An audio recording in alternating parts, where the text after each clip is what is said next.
তো বন্ধুরা, ঘুম থেকে উঠে ফ্রেশ হয়ে স্নান করে সোজা রান্নাঘরে এলাম। রান্নাঘরে এসে দেখি মেয়ের জন্য কী রান্না করব ওটাই ভাবছি। মেয়ের আবার স্কুল আছে, মেয়েকে টিফিন বানিয়ে দিতে হবে। এইদিকে এই পুজো দেওয়া কমপ্লিট। ঘরের পুজো তোমাদের কাছে আজকে আর শেয়ার করলাম না, বাইরের পুজোই দিলাম। তারপরে মেয়েকে খাইয়ে দাইয়ে মেয়ের স্কুলের গাড়িতে চলে এলাম এটিএমে।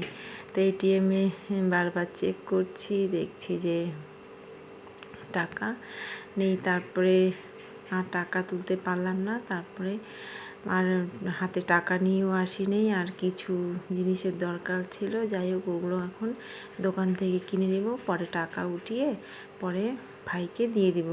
আর ওই দোকান থেকে সবসময় জিনিস নেওয়া হয়, তো আর কোনো কিছু আমার দরকার হলেই আমি নিয়ে এমনিতেও নেই, আর হয়তো কাউকে বলে দিই যে নিয়ে আসিস তো আমার জন্য, তখন নিয়ে। তো ওই মেয়েকে স্কুলে পাঠিয়ে দিলাম মেয়ের গাড়িতে করে।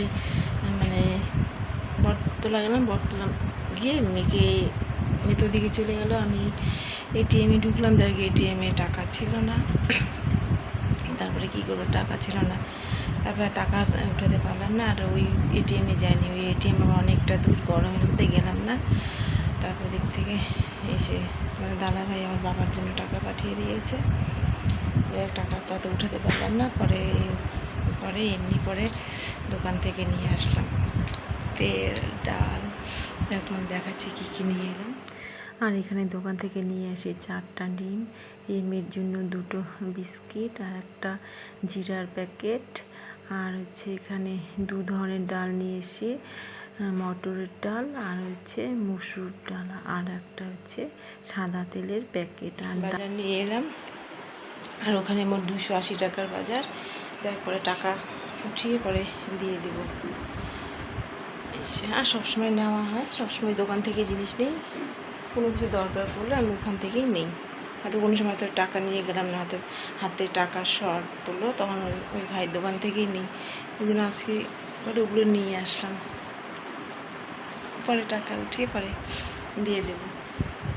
তো ঠিক আছে, আমার ফটাফট রান্নাবান্না করি। এখন আমি কিচ্ছু খাইনি, আমার 10:30 কাছাকাছি বাজে। মেয়েকে খাইয়ে দিয়ে পাঠিয়ে দিলাম, যাই কাজ তো হলো না। এদিকে পুজো দেওয়া কমপ্লিট, ঘর গোছা কমপ্লিট। আজকে ঘর মুছবো না,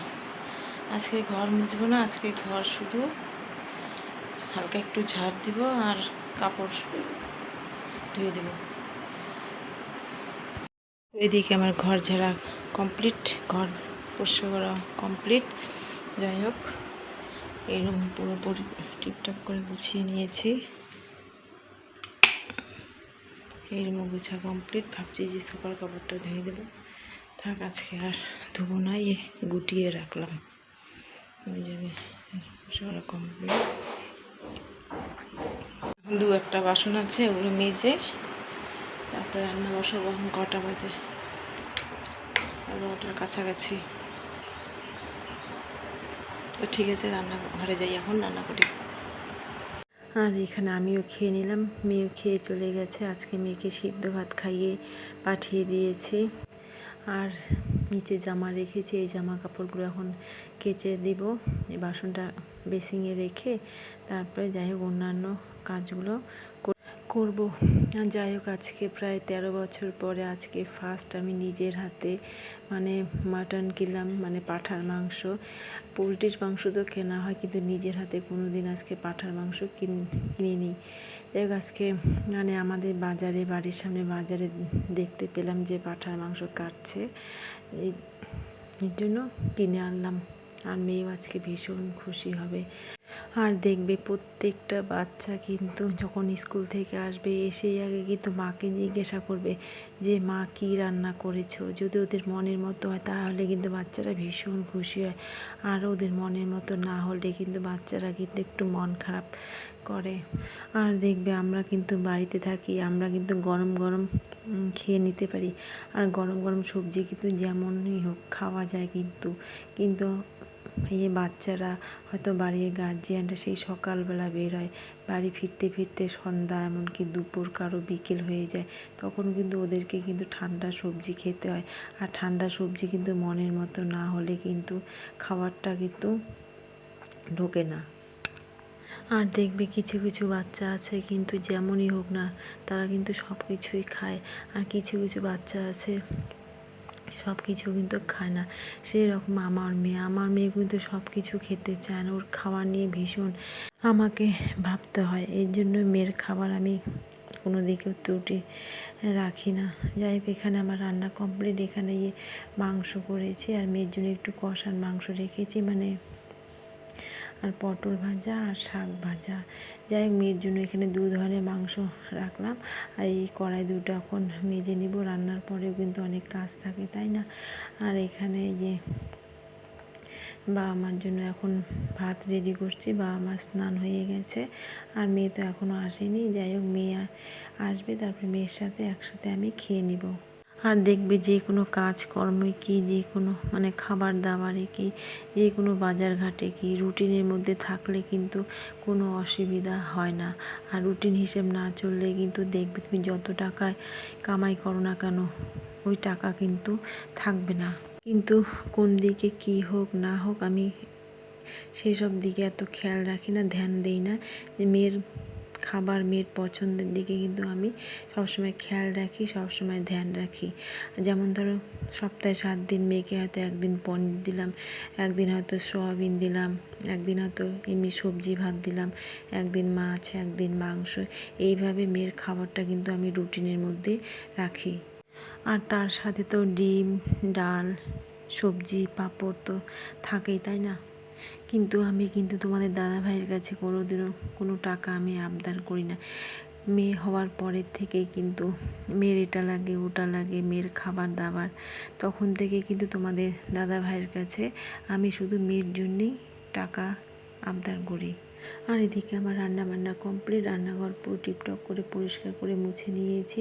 তারপর খাওয়া দাওয়া করলাম, খাওয়া দাওয়া করে এখন রেডি হলাম। এখন রেডি হয়ে মেয়েকে আনতে যেতে হবে। আর আকাশটা বেশি একটা ভালো না, যাই হোক বেরিয়ে পড়লাম। এখন হেঁটে হেঁটে যাচ্ছি। আর বেশিও একটা দূর না, তবু আমাদের বাড়ি থেকে আমাদের এই বটতলা পর্যন্ত আসতে প্রায় 7 মিনিট লাগে। মানে হেঁটে গেলে 7-8 মিনিট লাগে। আর টোটোতে করে গেলে প্রায় 1-2 মিনিটে আসা যায়। কিন্তু এই এতটুকুর জন্য 10 টাকা করে খরচ করতে ভীষণ মায়া লাগে। কিন্তু আমি যাওয়ার সময় হেঁটে যাই, আর মেয়েকে নিয়ে আসার সময় মেয়েকে আর হেঁটে নিয়ে আসি না, মেয়েকে টোটোতে করেই নিয়ে আসি।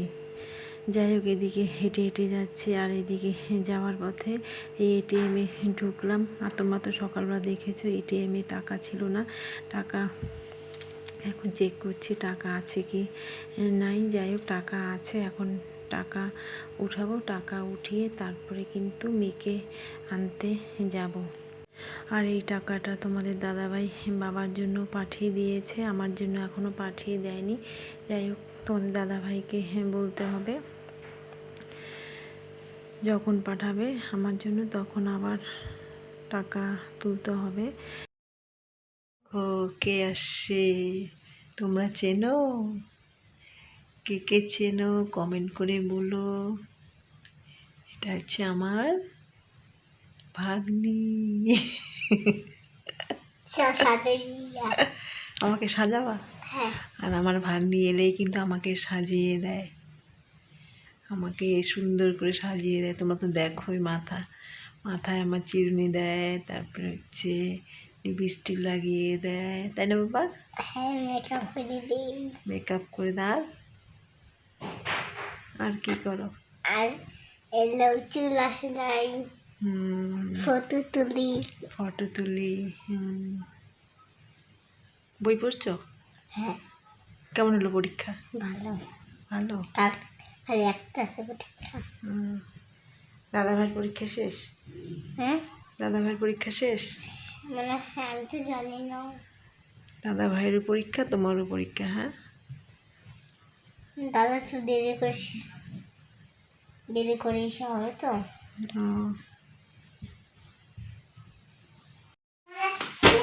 কে আসছে? ও, কাস্টমার। তুমি এখন আমাকে সাজিয়ে দিবা? হ্যাঁ, বসে তাড়াতাড়ি। কি সাজাবা আমাকে আজকে? পরীর মতো। পরীর মতো? সাদা পরি সাজাবা? হ্যাঁ। ঠিক আছে, সাজাও। এই যে আমি পার্লারে আসছি, দিয়া পার্লার। এখন আমাকে সাজিয়ে দিবে।